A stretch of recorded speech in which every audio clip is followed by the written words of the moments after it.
नमस्कार विद्यार्थियों, कैसे हैं आप सब। मैं नीति माहौर, प्रवक्ता शिक्षा शास्त्र, डाइट फरीदपुर बरेली से आप सभी का आज की ऑनलाइन क्लास में हार्दिक स्वागत करती हूं।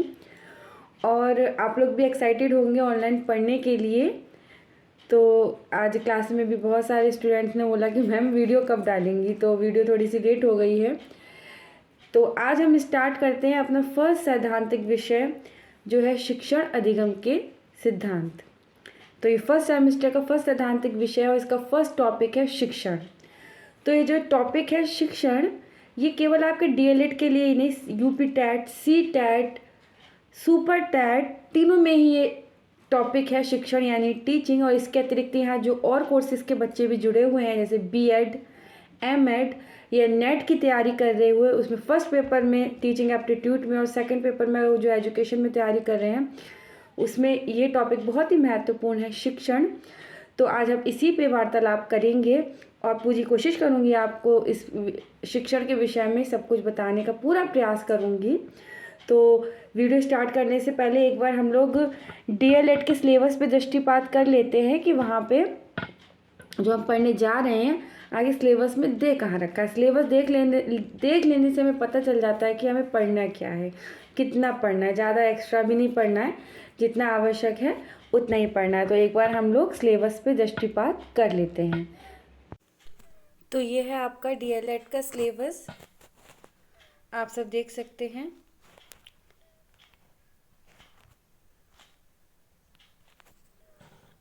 तो ये फर्स्ट सेमेस्टर के आपके टॉपिक है बाल विकास एवं सीखने की प्रक्रिया और शिक्षण अधिगम के सिद्धांत। तो अभी हम ये टॉपिक स्टार्ट कर रहे हैं, शिक्षण अधिगम के सिद्धांत। ये सैद्धांतिक विषय है फर्स्ट सेमेस्टर का।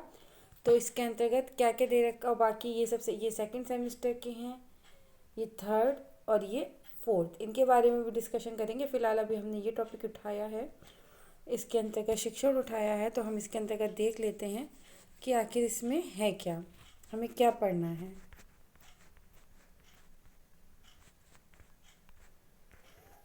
तो ये रहा आपका शिक्षण, यहाँ स्पेलिंग गलत कर दी है। तो फिलहाल अभी हमें शिक्षण अधिगम का सिद्धांत, जो फर्स्ट सेमेस्टर का सैद्धांतिक विषय है, उसके अंतर्गत हम पढ़ेंगे शिक्षण का अर्थ, उद्देश्य और भी जो इसके अंतर्गत चीज़ें आ रही हैं सभी कवर करने का मैं प्रयास करूँगी। तो स्टार्ट करते हैं आज की वीडियो। और उससे पहले देखिए एक चीज़ मैं और आपको दिखाना चाहूँगी कि हमारा जो देखिए टेट का सिलेबस है, उसमें भी ये कितना ज़रूरी है।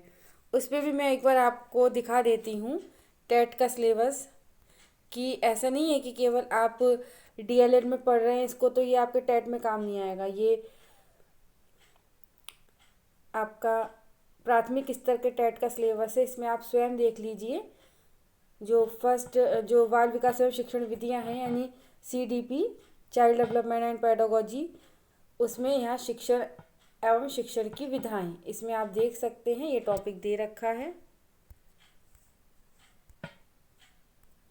आप सब देख सकते हैं। इसमें भी देख लीजिए शिक्षण का अर्थ तथा उद्देश्य फर्स्ट नंबर पे ही है। और इसके अतिरिक्त अगर हम जूनियर स्तर के टेट की बात करें, जो कि उसका सिलेबस ये रहा, उसमें भी शिक्षण दे रखा है, आप लोग स्वयं देख सकते हैं। देखिए ये कक्षा 6 से 8 के लिए है। तो आज क्लास में एक मेरे स्टूडेंट ने कहा कि मैम हमें डीएलएड की तैयारी करनी है, टेट की भी करनी है, लेकिन पहले डीएलएड की करनी है। तो मैं आप लोगों को मैं फिर से यही बात कहूँगी कि सिलेबस कुछ अलग नहीं है, यहीं पे अच्छे से तैयारी कर लेंगे तो टेट और सुपर टेट की तैयारी तो आपकी साथ में हो ही जाएगी। आपके ये 2 साल यूज़ हो जाएंगे टेट और सुपर टेट की तैयारी करने में। यही सिलेबस आप इस ढंग से पढ़िए कि टेट और सुपर टेट की तैयारी भी आपकी हो जाए, क्योंकि फाइनली तो आपको नौकरी ही पानी है। उसके लिए TET and super TET, TET चाहे वो सी टेट हो चाहे यूपी टेट हो, क्वालिफाइड करना ही पड़ेगा। और उसके बाद सुपर टेट, ठीक है। तो और देखिए सुपर टेट का भी मैं आपको दिखा दूं ताकि आप लोग किसी कन्फ्यूज़न में ना रहें। जो सुपर टेट के जो टॉपिक्स हैं उसमें आप लोग स्वयं देख सकते हैं यहाँ पे कि जो शिक्षण कौशल है 10 अंकों का, उसके अंतर्गत टीचिंग कवर हो रही है। तो किसी भी डाउट में नहीं रहिएगा कि जो हम पढ़ रहे हैं क्या वो केवल टेट में ही काम आएगा या सुपर टेट में भी काम आएगा। या सी टेट, यूपी टेट, तो मैं बता दूं जो हम ये टॉपिक पढ़ने जा रहे हैं शिक्षण की अवधारणा, ये आपका डीएलएड का टॉपिक तो है ही, इसके साथ साथ आपकी C TET, UP TET, super TET, और इसके अलावा अगर और कोर्सेज के बच्चे भी जुड़े हैं जैसे BEd education, BA, MA, MEd, UGC NET की तैयारी करने वाले, तो सभी के लिए ये टॉपिक बहुत ही महत्वपूर्ण है। तो अब बिना टाइम वेस्ट करे शुरू करते हैं आज का टॉपिक। तो सबसे पहले हम पढ़ेंगे कि शिक्षण की अवधारणा, कि शिक्षण आखिर होता क्या है, शिक्षण का क्या कॉन्सेप्ट है। ठीक है, तो हम ये पढ़ना स्टार्ट करते हैं कि शिक्षण की अवधारणा आखिर है क्या। चलिए आगे बढ़ते हैं। तो एक शिक्षाविद हुए हैं जिनका नाम है एडम्स। नाम आप सबने सुना होगा, एडम्स सुना होगा। तो एडम्स ने क्या कहा है शिक्षण के बारे में? उन्होंने शिक्षण को दो मुखी प्रक्रिया माना है। किसने? हमारे एडम्स महोदय ने। उन्होंने शिक्षण को दो मुखी प्रक्रिया माना है, यानी बाइपोलर प्रोसेस। और इसके दो पोल्स क्या क्या माने हैं? एक टीचर और एक स्टूडेंट। इन्होंने इन दो ही चीज़ों को मुख्य माना है कि टीचर होना चाहिए, स्टूडेंट होना चाहिए। इन दोनों के बीच चलने वाली प्रक्रिया क्या है?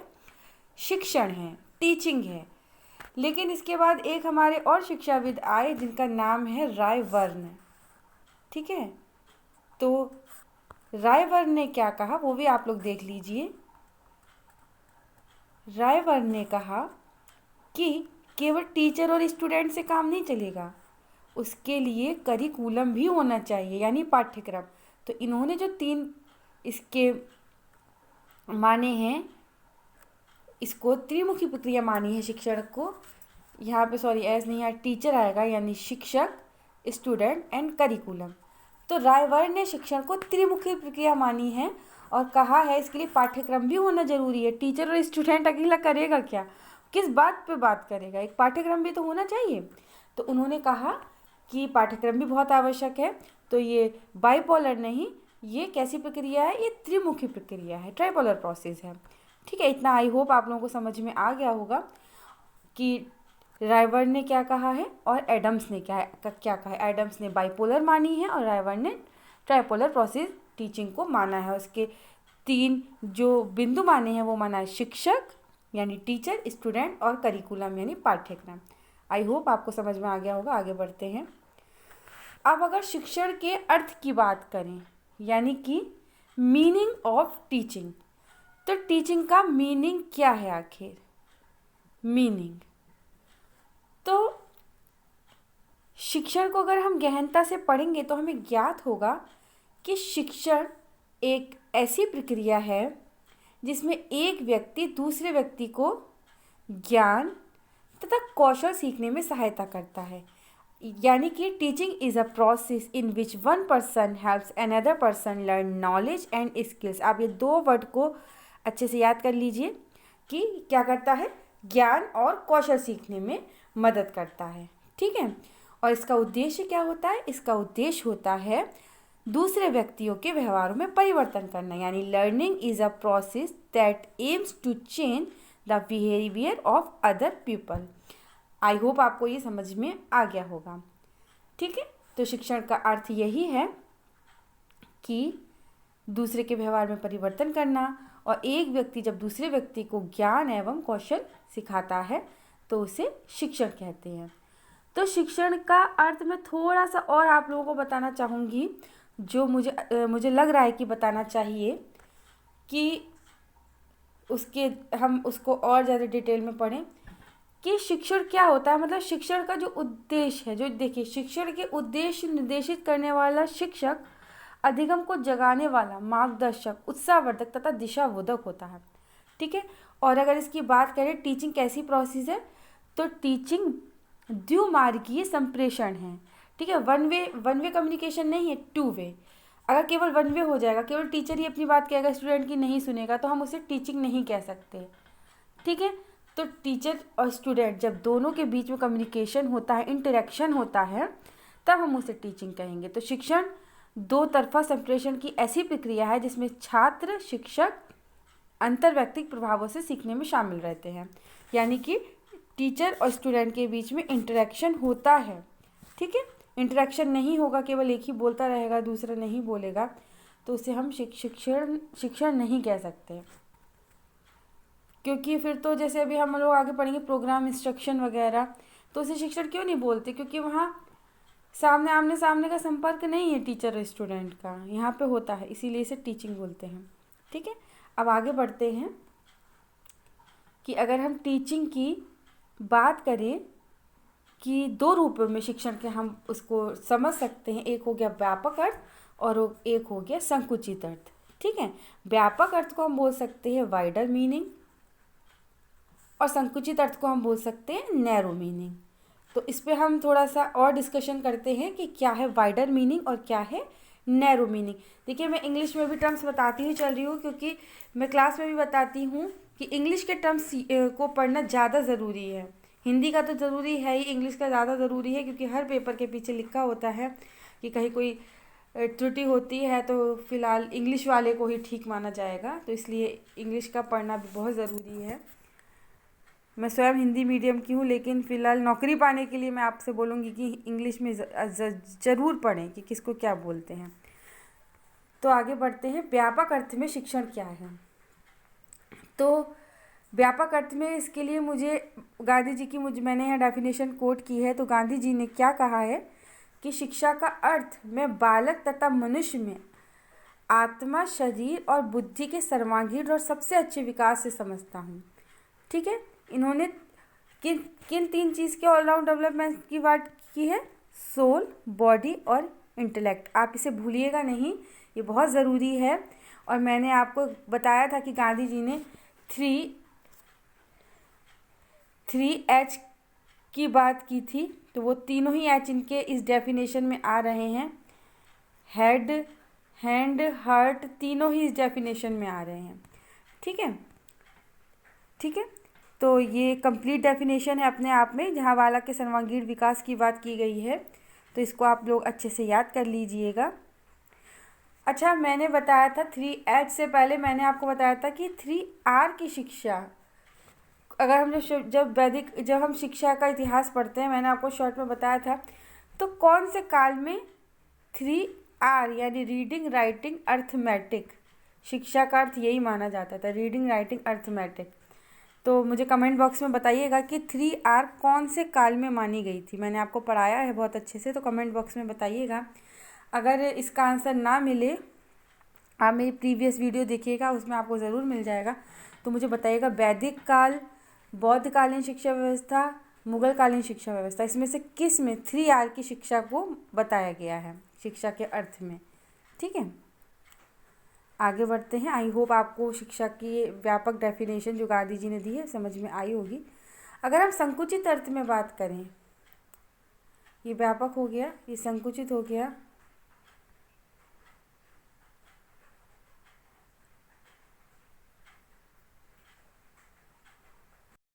देखिए, व्यापक अर्थ को अगर हम और अच्छे से समझने का प्रयास करें, तो व्यापक अर्थ में शिक्षण मनुष्य के जीवन में निरंतर चलने वाली प्रक्रिया है, जिसके अंतर्गत सभी व्यक्ति, वस्तुएं, माध्यम, घटनाएं जन्म से मृत्यु तक व्यक्ति को कुछ ना कुछ सिखाती रहती हैं। परिवार, समाज, वातावरण, राजनीति प्रत्यक्ष व अप्रत्यक्ष रूप से व्यक्ति को शिक्षा प्रदान करते रहते हैं। ठीक है, तो ब्रॉडर मीनिंग में या फिर हम कह सकते हैं वाइडर मीनिंग में जो शिक्षा का अर्थ है, अगर मैं सरल भाषा में समझाऊँ आपको, तो देखिए, व्यापक अर्थ में शिक्षण वो नहीं है जो क्लासरूम के अंतर्गत चार दीवारियों के अंतर्गत टीचिंग चल रही है। केवल हम टीचर से ही थोड़ी ना सीखते हैं जो हमारा ऑफिशियल टीचर होता है। समाज में हम किसी वस्तु से कुछ सीख ले रहे हैं। ठीक है, कोई व्यक्ति सिखा दे रहा है, वो ज़रूरी नहीं वो हमारा शिक्षक ही हो। ठीक है, कोई घटना हमारे साथ हो जा रही है। ठीक है, कोई हमें मतलब आते जाते हम कहीं जा रहे हैं, रास्ते में हैं, यात्रा कर रहे हैं, किसी मेले में जा रहे हैं, आपने भी देखा होगा कुछ अनुभव हमें होते हैं। कभी मान लीजिए किसी ने हमें धोखा दे दिया, किसी ने हमें चीट कर लिया, कभी हमारे चोट लग गई, तो ये सारे जो अनुभव है ये कोई टीचर नहीं सिखाता है, ये हमें हमारे एक्सपीरियंस से ही हमें सीखने को मिलता है। चाहे परिवार हो, समाज हो, वातावरण, प्रकृति भी हमें बहुत कुछ सिखाती है। प्रकृति की चीज़ों से भी हम सीख सकते हैं, प्रत्यक्ष या अप्रत्यक्ष रूप से। तो यही वाइडर मीनिंग है शिक्षण का। ठीक है कि ये चार दीवारियों के बंद नहीं है शिक्षण। गांधी जी की मैंने डेफिनेशन व्यापक अर्थ में आपको बता ही दी है। अब अगर हम बात करें संकुचित अर्थ की, यानी कि टीचिंग का जो नैरो मीनिंग है वो क्या है, संकुचित अर्थ। तो देखिए इस समय जो टीचिंग चल रही है आपके और हमारे बीच, यही नैरो मीनिंग है टीचिंग का। यानी यहाँ पे हमारा टीचर, स्टूडेंट, करिकुलम सब पूर्व निर्धारित है। हमें पता है हमारा शिक्षक कौन है, हमारा पाठ्यक्रम क्या है, ठीक है, स्टूडेंट कौन है, हमारा टीचर मैं हूँ इस समय, स्टूडेंट आप लोग हैं, करिकुलम हमारा इस समय क्या है, हम शिक्षण पढ़ रहे हैं, टीचिंग। तो सब कुछ पूर्व निर्धारित है। हमारा टीचिंग मेथड निर्धारित है। इसके बाद हमें डीएलएड करेंगे आप लोग, एक डिग्री भी मिलेगी। लेकिन व्यापक अर्थ में जो शिक्षण है उसमें कोई डिग्री नहीं मिलती है। नैरो अर्थ में जो टीचिंग का मतलब है वही जो चार दीवारियों के अंतर्गत चल रहा है, जो औपचारिक शिक्षण होता है। ठीक है, तो बालकों को ज्ञान और सूचना तथा परामर्श देना ही शिक्षा है, यह शिक्षण है, ऐसे बोल सकते हैं। यह शिक्षण पूर्व नियोजित तथा नियंत्रित होता है। देखिए पूर्व नियोजित है, मैंने पहले ही बता दिया, टीचर, स्टूडेंट, करिकुलम सब प्री डिसाइडेड है, और नियंत्रित भी है, कंट्रोल्ड भी है। हमें पता है हमें आधा घंटा पढ़ना है या 15 मिनट, सब कुछ निर्धारित है। ठीक है, और कुछ निश्चित वर्षों तक, क्या हम कह सकते हैं, कुछ निश्चित समय तक ही दिया जाता है। ठीक है, एक समय पे आके आप पढ़ाई बंद कर देंगे औपचारिक, आप हमेशा पढ़ते थोड़ी रहेंगे, डिग्रियाँ थोड़ी प्राप्त करते रहेंगे। लेकिन व्यापक अर्थ वाली शिक्षा आप जीवन पर्यंत ग्रहण कर सकते हैं। और जो ये संकुचित अर्थ में होता है ना, इसमें हम साधन भी औपचारिक प्रयोग करते हैं। ठीक है, तो सीधी सी बात है, विद्यालय तथा कक्षा कक्ष में दिया जाने वाला शिक्षण ही क्या है, हमारा संकुचित अर्थ में शिक्षण है। तो अगर मैं इंग्लिश में बोलूँ तो education is to provide knowledge, information and advice to children. The teaching is pre planned and controlled. ठीक है, प्री प्लान्ड है और कंट्रोल्ड है। The child is given only for a certain number of years in which only formal means are used. ठीक है, तो कुछ वर्षों तक ही दिया जाएगा और औपचारिक साधनों का ही प्रयोग किया जाएगा। For example school and classroom teaching. ठीक है, आई होप आपको ये सब समझ में आ गया होगा संकुचित अर्थ में। फिर संकुचित अर्थ में एक बहुत ही महत्वपूर्ण डेफिनेशन दी है, बहुत ही एग्जाम में पूछ लिया जाता है, एस मैकेंजी की पूछ लिया जाएगा, डेफिनेशन दे दी जाएगी, पूछ लिया जाएगा ये किसकी है, या मैकेंजी की डेफिनेशन पूछ ली जाएगी कि निम्नलिखित में से मैकेंजी की डेफिनेशन कौन सी है। तो education is the narrow sense means the work done consciously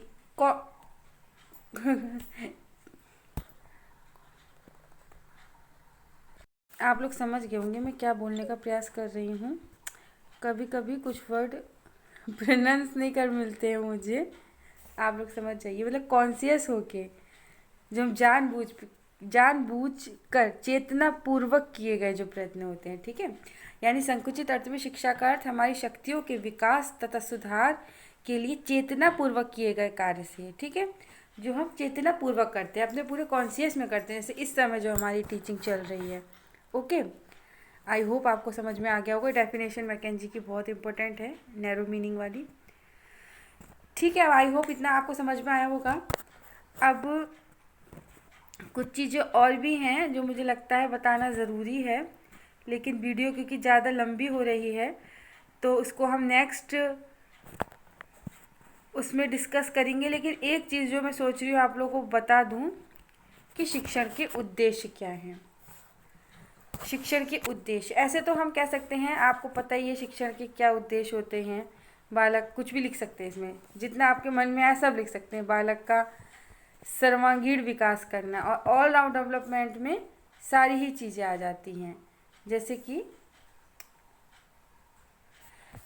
all round development में सारी ही चीज़ें आ जाएंगी, शारीरिक, मानसिक, आध्यात्मिक, ठीक है, और व्यावसायिक, मानसिक क्षमता का विकास करना, क्रियाशीलता का, स्वावलंबन। आप इसमें कुछ भी लिख सकते हो, सभी कुछ आपका ठीक ही चला जाएगा अगर डिस्क्रिप्टिव में लिखने को आ जाए ये क्वेश्चन। वैसे इस पर दृष्टिपात कर लेते हैं कि बौद्धिक विकास का मतलब इंटेलेक्चुअल डेवलपमेंट, शारीरिक स्वास्थ्य तथा रहन सहन, व्यक्तित्व का विकास एवं नेतृत्व, स्वावलंबन तथा व्यावसायिकता, मानसिक क्षमता का विकास, क्रियाशीलता का विकास। तो सारे ही ये शिक्षण के उद्देश्य हैं। वीडियो ज़्यादा लंबी हो रही है, मैंने सोचा था इसमें टीचिंग के फेस एंड लेवल भी कवर करूँगी, लेकिन उसके लिए मैं दूसरी वीडियो बनाती हूँ। अभी आप लोग इतना ही देखिए, इसको समझिए, और कुछ डाउट हो तो कमेंट बॉक्स में पूछिएगा। ये सब मैं नेक्स्ट वीडियो में कवर करूँगी। तो अभी हमने जो पढ़ा एक बार शॉर्ट में हम लोग उसको रिवाइज़ कर लेते हैं जल्दी जल्दी। कि हमने शिक्षण का सबसे पहले कॉन्सेप्ट पढ़ा था कि कॉन्सेप्ट क्या होता है, ठीक है। कॉन्सेप्ट पढ़ा हमने सबसे पहले कि कॉन्सेप्ट क्या है टीचिंग का, ठीक है। उसके बाद हमने पढ़ा था कि जो हमारे एडम्स महोदय हुए हैं, उन्होंने टीचिंग को द्विमुखी क्रिया माना है, और रायवर्न ने त्रिमुखी, टीचर स्टूडेंट करिकुलम। ये आपको समझ में आ गया होगा कि जो ये रायवर्न है इन्होंने त्रिमुखी माना है और एडम्स ने द्विमुखी माना है, ठीक है। आगे बढ़ते हैं। शिक्षण का अर्थ मैंने आपको बता दिया कि जब शिक्षण एक ऐसी प्रक्रिया है जिसमें एक व्यक्ति दूसरे व्यक्ति को ज्ञान तथा कौशल सीखने में सहायता करता है, और इसका उद्देश्य होता है सामने वाले व्यक्ति के व्यवहार में परिवर्तन लाना। अब आप सबको कमेंट बॉक्स में क्वेश्चन का आंसर देना है कि अनुभव एवं प्रशिक्षण के द्वारा व्यवहार में होने वाला परिवर्तन क्या कहलाता है। ये मैंने क्लास में आपको कई बार बताया है। आप कमेंट बॉक्स में सभी लोग अपने नाम के साथ, और जो मेरे क्लास वाले स्टूडेंट हैं उनके लिए मैं बोल रही हूँ, वो अपना नाम और सेक्शन, सत्र, ये 3 चीज़ें लिख के कमेंट बॉक्स में बताइएगा, ताकि मुझे पता रहे कि कौन कौन एक्टिव है, कौन कौन पढ़ रहा है ऑनलाइन क्लास से, ठीक है। कि व्यवहार में होने वाला परिवर्तन किसके माध्यम से, अनुभव एवं प्रशिक्षण के माध्यम से व्यवहार में होने वाला परिवर्तन क्या कहलाता है। कमेंट बॉक्स में आप सभी लोग मुझे इसको आंसर बताइएगा। जो मेरे डाइट के स्टूडेंट नहीं हैं, अदर स्टूडेंट भी जुड़े हैं, वह सब भी बताइएगा कि व्यवहार में होने वाला परिवर्तन किसके माध्यम से, अनुभव एवं प्रशिक्षण, यानी कि अनुभव एवं प्रशिक्षण के माध्यम से व्यवहार में होने वाला परिवर्तन क्या कहलाता है, आप सभी बताइएगा। उसके बाद हमने शिक्षण के अर्थ को डिस्कस किया कि शिक्षण एक उद्देश्य निर्देशित करने वाला, शिक्षा दिगम को जगाने वाला मार्गदर्शक, उत्साहवर्धक तथा दिशाबोधक होता है।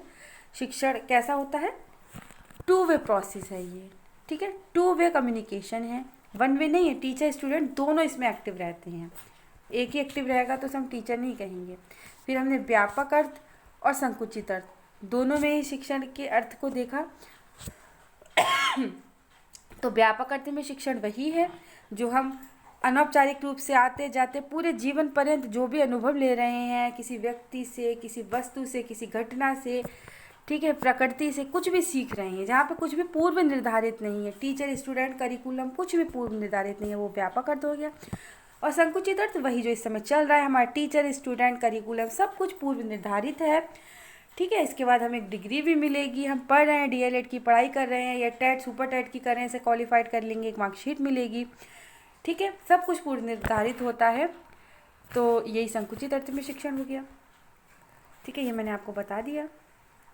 व्यापक अर्थ में अगर हम डेफिनेशन की बात करें, गांधी जी की डेफिनेशन है। मैंने एक क्वेश्चन और पूछा था कि 3R बताइएगा, कौन से काल में शिक्षा के अर्थ को 3R तक सीमित किया गया था। रीडिंग, राइटिंग, अर्थमेटिक, वैदिक काल, मध्यकाल या बौद्ध काल। उत्तर आप कमेंट बॉक्स में दीजिएगा। संकुचित अर्थ में मैंने बता ही दिया, जो विद्यालयी शिक्षण होता है, औपचारिक शिक्षण 4 दीवारियों के अंदर होता है। और मैकेंजी की डेफिनेशन बहुत इंपॉर्टेंट है कि संकुचित अर्थ में शिक्षा का अर्थ हमारी शक्तियों के विकास तथा सुधार के लिए चेतनापूर्वक किए गए कार्य हैं। अब ये सब मैं आगे आपको दूसरी वीडियो में बताऊंगी, सोचा था इसमें कवर करूं, लेकिन वीडियो बहुत लंबी होने के कारण इसको नेक्स्ट वीडियो में हम लोग कवर करेंगे। 1-2 छोटी छोटी बातें हैं वो मुझे पूछनी है आप लोगों से, कि क्या जैसे कि आप एक बार सिलेबस डिस्कस करना चाहते हैं डीएलएड का, टेट सुपर टेट, या मतलब हमारा यूपी टेट है, सी टेट है, सबका कि किसमें क्या समानता है, कहाँ पे कितना हम मतलब सेम हैं, कि एक ही चीज़ हम पढ़ लें अच्छे से, वो हमारी तीनों जगह काम आ जाए। और वैसे मैं आप लोगों को गंभीरतापूर्वक बताऊं तो अगर आप डीएलएड की तैयारी अच्छे से कर लेंगे, मैंने क्लास में भी बताया था, डीएलएड की तैयारी अच्छे से कर लेंगे तो टेट की तैयारी आपकी स्वतः ही हो जाएगी। सिलेबस वही है। तो आप ऐसा मत सोचिए कि मैम डीएलएड का पढ़ा रही हैं या टेट का पढ़ा रही हैं। आज मैंने शिक्षण पढ़ाया है, ये टेट में भी है, सी टेट यूपी टेट दोनों में है, सुपर टेट में भी है। तो इसको अगर आप अच्छे से पढ़ेंगे, मैंने केवल आपको मतलब ऐसा नहीं है कि डिस्क्रिप्टिव टाइप पढ़ाया है, मैं पढ़ाती हूँ तो मैं ऐसे पढ़ाती हूँ कि ऑब्जेक्टिव क्वेश्चन उससे बन सके, बहुत सारे बन सकें, ठीक है, क्योंकि मेन मकसद तो हमारा क्या है, नौकरी प्राप्त करना ही। तो आप अगर अपने ये 2 वर्ष यूज़ कर लेंगे यहाँ पे अच्छे से पढ़ने में, तो आपको टेट और सुपर टेट की तैयारी करने में ज़्यादा समय, अपनी ज़्यादा एनर्जी नहीं देनी पड़ेगी, ठीक है। तो मैं अपना बताऊँ तो मेरी अगर ज़्यादा सफल तो मैं अपने आप को नहीं मानती हूँ, फ़िलहाल जितनी भी सफल हूँ, टीचर बन गई हूँ, तो मैं इसका कारण यही मानती हूँ कि जब मैंने बीएड किया या एमएड किया, तो मैंने जो वो पढ़ाई करी वहाँ पे मैंने बिल्कुल डीप में जाके करी। केवल ऐसा नहीं है कि हमने सोच लिया हमें बीएड पास करना है, एमएड पास करना है, नहीं, हमने अपना कॉन्सेप्ट वहीं क्लियर किया और भगवान की कृपा से बहुत अच्छे शिक्षक हमें मिले बीएड में भी और एमएड में भी, जिन्होंने हमारा कॉन्सेप्ट क्लियर किया। हमें अलग से कोई कोचिंग नहीं पढ़नी पड़ी, हमारी जॉब लग गई क्योंकि हमने वहीं पे अच्छे से अपना पढ़ा था, कॉन्सेप्ट क्लियर किया। तो सिलेबस सब सेम रहता है, बीएड का, एमएड का, डीएलएड का, कोई अलग नहीं है, सब जगह यही आपको मिलेगा, शिक्षण क्या है, शिक्षा क्या है। और एक बहुत महत्वपूर्ण बात, हाँ मुझे अब याद आ गया, मैं सोचा था बताऊंगी, अब मुझे याद आ गया, मैं बता देती हूँ कि अभी हमने शिक्षण पढ़ा है, आपके सिलेबस में शिक्षा नहीं है कि एजुकेशन क्या है, लेकिन शिक्षण को पढ़ने के लिए एजुकेशन को पढ़ना भी बहुत ज़रूरी है। तो इसकी एक वीडियो मैंने बना रखी है, जो शिक्षा है वो आपके 2nd सेमेस्टर में है, वर्तमान भारतीय समाज एवं प्रारंभिक शिक्षा में जो फर्स्ट यूनिट है वो शिक्षा ही है, उसकी मैंने वीडियो बना रखी है। डिस्क्रिप्शन बॉक्स में मैं आपको उसका लिंक दे दूँगी, वरना आप खुद भी जाके सर्च कर सकते हो। शिक्षा का अर्थ एवं संकल्पना करके एक मैंने वीडियो बनाई, मेरी फर्स्ट वीडियो है, उसको आप ज़रूर अच्छे से देख लीजिएगा। शिक्षा का अर्थ आपको समझ में आ जाएगा तो शिक्षण स्वतः ही समझ में आ जाएगा। शिक्षा एक व्यापक प्रक्रिया है, शिक्षण एक उसके कंपैरिजन में संकुचित है, उसके अंतर्गत ही आता है, और आपका कॉन्सेप्ट क्लियर हो जाएगा अगर आप वो वीडियो देख लेंगे। अब आपका क्या काम है, मैंने जो 2 प्रश्न पूछे हैं उनका उत्तर आप कमेंट बॉक्स में दीजिएगा कि अनुभव एवं प्रशिक्षण के द्वारा व्यवहार में होने वाला परिवर्तन क्या कहलाता है, और 3H की शिक्षा किस काल की थी, वैदिक काल, बौद्ध काल या मुगल काल। किस में 3H की शिक्षा को शिक्षा माना गया था, सॉरी 3H नहीं, 3R, रीडिंग, राइटिंग, अर्थमेटिक, ठीक है, इसका उत्तर दीजिएगा। और क्या सिलेबस आप लोग डिस्कस करना चाहते हैं कि कहाँ कितनी हेल्प मिल जाएगी, सेम हम पढ़ लें, सब जगह सेम टॉपिक हो रहे हैं, तो आप मुझे कमेंट बॉक्स में बताइएगा। और वीडियो कैसी लगी ये भी बताइएगा, कुछ कमी लगी हो, आप उसमें कुछ सुधार करना चाहते हो कि मैम ऐसे नहीं ऐसे पढ़ा दीजिए, तो वो भी अवश्य बताइएगा, ठीक है। और वीडियो थोड़ी भी यूज़फुल लगी हो तो वीडियो को लाइक ज़रूर कर दीजिएगा, अच्छी नहीं लगी हो तो डिसलाइक कर दीजिएगा, कोई बात नहीं है, हमें उससे भी मोटिवेशन मिलेगा, हम वीडियो में सुधार करेंगे आगे। और अभी भी कुछ स्टूडेंट्स ने चैनल को सब्सक्राइब नहीं किया है, तो सब्सक्राइब कर लीजिए, हमें पता कैसे चलेगा कि कितने बच्चे हमसे पढ़ रहे हैं, ठीक है। तो सब्सक्राइब कर लीजिए सबसे पहले और बेल आइकन दबा लीजिए। चलिए फिर मिलते हैं नेक्स्ट क्लास में। और मैं भी खुश हूँ कि इस तरह से ऑनलाइन फिर से पढ़ा पा रही हूँ आप लोगों की वजह से। और मतलब देखिए, पढ़ाने से क्या रहता है, खाली बैठने से भी क्या फ़ायदा, घर में आप लोग बैठे रहेंगे खाली, बस क्लास में आके पढ़ लिए। अब इस तरह से आप भी एक्टिव रहेंगे, हम भी एक्टिव रहेंगे, आपका भी ज्ञानवर्धन होगा, हमारा भी ज्ञानवर्धन होगा। आप कमेंट बॉक्स में हो सकता है कुछ ऐसा बता दें, हमें भी कुछ सीखने को मिले, ठीक है। तो चलिए मिलते हैं नेक्स्ट वीडियो में, तब तक के लिए नमस्कार।